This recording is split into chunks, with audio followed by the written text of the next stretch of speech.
Hola, j'espère que tu vas bien. On se retrouve une nouvelle fois pour parler confiance en soi.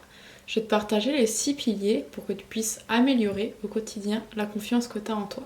Déjà, la première chose en fait à faire, c'est reconnaître que t'as pas confiance en toi. C'est pas quelque chose qui va te tuer, c'est pas quelque chose qui va te faire du mal. C'est juste mettre de la conscience sur le fait qu'effectivement t'as pas confiance en toi et c'est ok. Il n'y a pas à discuter sur c'est pas bien, c'est bien ou quoi que ce soit, c'est juste ok, c'est admettre que t'as pas confiance en toi et que t'as un travail que tu peux faire là-dessus. Ça va aussi être le fait de vouloir changer ça, parce que peut-être que tu mets de la conscience dessus, mais que c'est pas quelque chose qui t'handicape au quotidien.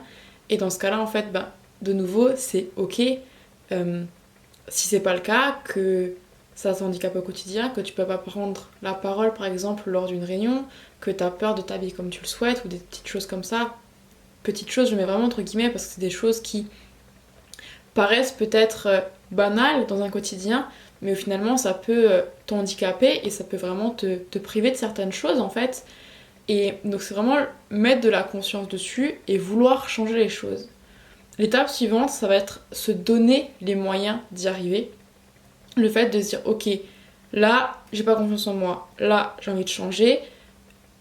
Je vais commencer à mettre des petites choses en place dans le quotidien qui vont pas non plus changer ma vie du jour au lendemain, mais qui vont me permettre d'accéder à cette confiance dont j'ai besoin, dont j'ai envie et que je mérite dans ma vie.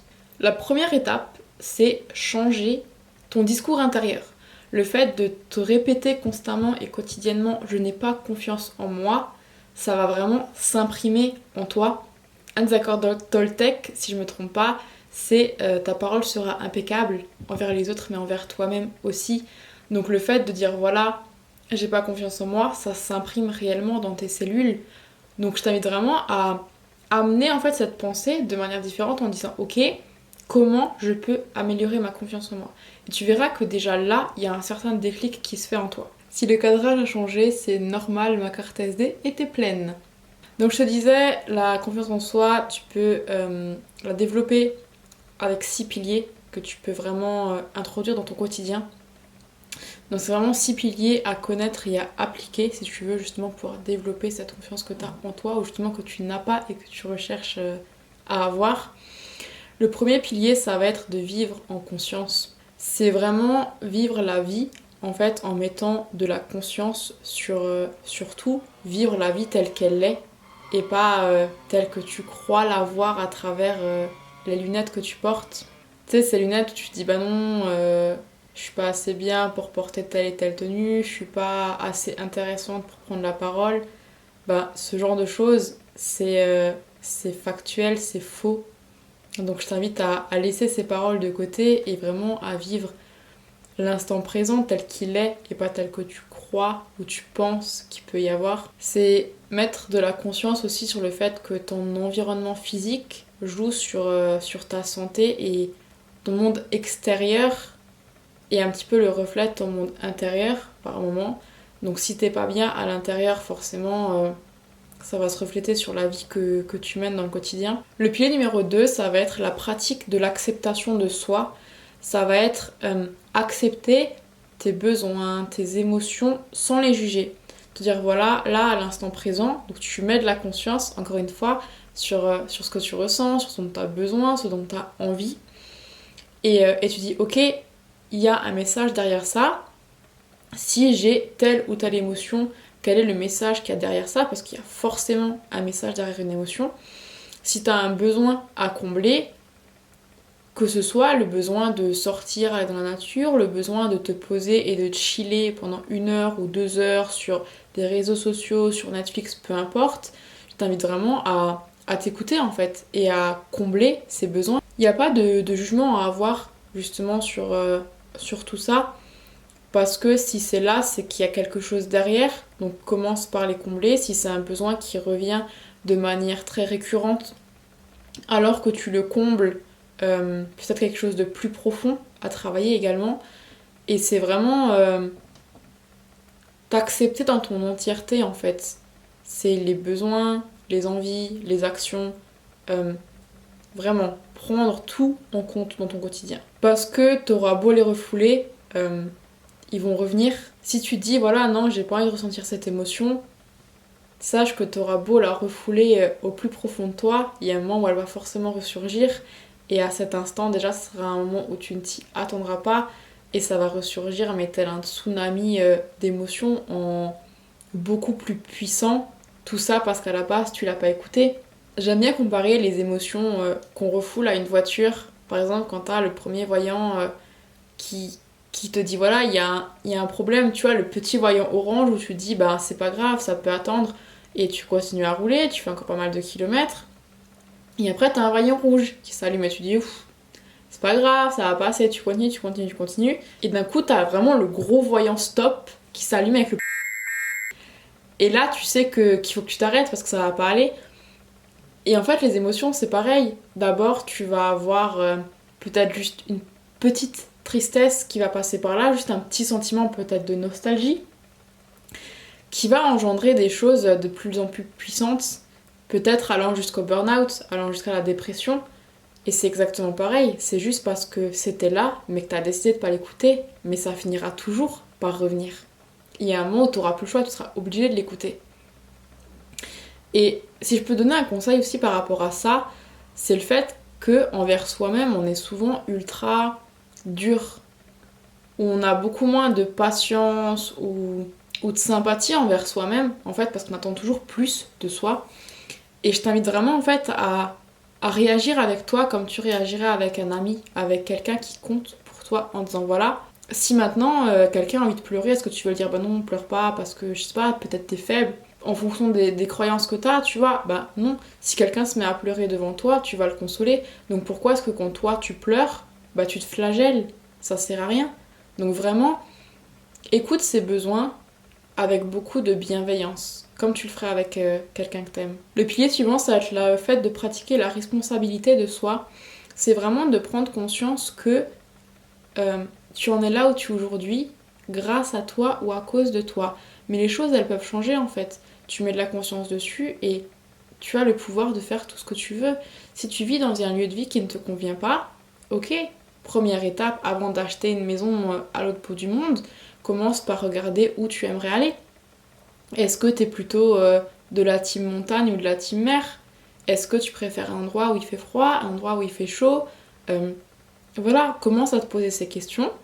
Et l'étape suivante, ça sera peut-être partir en vacances une semaine dans un lieu qui te plaît bien, voir si effectivement ça te plaît réellement ou si c'est juste quelque chose qui est de l'ordre du fantasme, peut-être. Et après, ça sera peut-être une location avant d'acheter si tu souhaites acheter. Mais c'est toujours y aller step by step et prendre conscience, ça en revient toujours à ça, que c'est toi le responsable de ta vie. Tu es le seul maître de ton destin en fait. Ton destin et du coup ton bonheur ne dépend que de toi-même. Et si t'attends que les choses elles tombent du ciel ou qu'elles viennent à toi, juste avec la loi de l'attraction, peut-être ça ne marche pas comme ça, parce que même la loi de l'attraction, tu fais quelque chose pour attirer. T'attends pas juste en levant les bras que ça tombe dessus. Donc c'est vraiment apprendre à te donner les moyens d'atteindre ce que tu veux atteindre, d'atteindre tes objectifs. Le pilier numéro 5, il me semble, c'est le pilier de l'affirmation de soi. Affirmer ses besoins, ses envies, ses émotions, mais aussi ses valeurs. C'est vraiment apprendre à prendre la parole, à extérioriser ce que tu ressens et pas juste en fait à dissimuler ton opinion, mais vraiment le développer et l'exprimer pour que tu puisses être tel que tu es réellement. Le but c'est pas de rentrer dans un moule parce que les gens voudraient que tu sois de telle ou telle manière. Si t'as un besoin envers quelqu'un, exprime-le en fait. Les personnes ne sont pas dans ta tête et elles ne peuvent pas savoir de quoi tu as envie ou de quoi tu as besoin. Tu peux pas attendre des autres qui comprennent et qui réagissent tel que tu le souhaites si tu leur dis pas. Et c'est vraiment la communication qui est ultra important vis-à-vis donc de toi-même quand t'as des mots envers toi qui peuvent être blessants ou des choses comme ça parce que ça s'imprime, mais c'est aussi envers les autres, que ce soit dans tes relations amoureuses ou amicales. Essaye vraiment d'expliquer les choses en disant voilà, là ça m'a blessée, si on part du principe que c'est quelque chose qui a blessé, parce que je l'ai vécu et je l'ai ressenti donc à ma manière et je l'ai ressenti comme ça. Et donc vraiment expliquer les choses en disant là ça m'a piqué. Peut-être que c'est juste une question d'ego ou peut-être qu'il y a une blessure plus profonde, mais c'est dire voilà, là ça va pas, au contraire dire là ça va bien, là on a passé un bon moment, je suis contente, je suis en joie. Si tu veux un câlin, dis-le en fait, ou va lui faire un câlin, mais encore une fois, n'attends pas que les choses tombent du ciel et n'attends pas que les gens soient dans ta tête parce que ça marche pas comme ça. Et finalement, juste le fait d'attendre que les autres réagissent tel que tu le souhaiterais, ça va engendrer plus de frustration qu'autre chose parce que les gens ne comprennent pas. Le pilier numéro 6, ça va être le fait d'avoir une vie axée sur un but ou sur un pourquoi assez puissant. Parce que la chance ou le hasard ne vont te mener nulle part. C'est le fait de se demander encore une fois de quoi on a envie, qu'est-ce qu'on a envie de faire, qu'est-ce qu'on a envie d'accomplir, comment on aimerait que les gens se souviennent de nous, peut-être une fois qu'on sera plus là. Et le fait de faire des priorités, de voir qu'est-ce qu'on a envie d'être, qu'est-ce qu'on a envie de devenir dans le futur, parce que j'espère pour toi que t'as des ambitions, que t'as pas juste envie de continuer ta vie telle qu'elle est, ou alors c'est qu'elle est déjà parfaite, mais je t'invite vraiment à réfléchir comment tu voudrais la faire évoluer, progresser, ou peut-être même l'améliorer. Et une fois que t'as fait vraiment ta petite liste, si t'es un petit peu pareil que moi, où tu notes tout, tu fais des listes pour tout et n'importe quoi, le fait de se dire ok, j'ai les capacités de le faire, je mets les actions en place et je le fais, ou se dire ok, là, je vais pas y arriver toute seule, j'ai besoin d'être accompagnée, j'ai besoin de me former. Peu importe après la manière, que ce soit des formations en ligne, que ce soit un accompagnement avec quelqu'un, que ce soit des livres peut-être que tu vas lire sur un certain domaine pour pouvoir progresser et t'améliorer sur ce domaine-là. Et après découper ton but en fait en petits objectifs et en y allant vraiment step by step, comme si tu montais un escalier. Tu arrives jamais en fait à sauter directement en haut de l'escalier, tu montes toujours marche après marche. Et le fait de savourer en fait chaque victoire, de dire voilà, là j'ai réussi, là je suis fière de moi, ça développe aussi en fait ton estime et ta confiance en toi. Donc voilà, on a un petit peu fait le tour des 6 piliers et sache que avoir confiance en soi, c'est pas un truc qui se passe où tu claques des doigts et c'est bon, ça y est, t'as confiance en toi. C'est un travail du quotidien, c'est quelque chose qu'il faut pratiquer et sur lequel on peut travailler toute sa vie. Et ce travail peut commencer maintenant si tu le souhaites. Ça dépend que de toi, ça dépend de ce que t'as envie. Mais finalement, c'est ça le plus important. Est-ce que tu vas commencer à mettre les actions en place dès aujourd'hui ou est-ce que tu vas continuer à attendre que les jours passent en espérant un avenir meilleur? N'hésite pas à me dire en commentaire si toi aussi tu pratiques l'un de ces 6 piliers ou si tu mets d'autres actions en place dans ton quotidien. Je serais ravie de pouvoir échanger avec toi à ce sujet. Ciao ciao!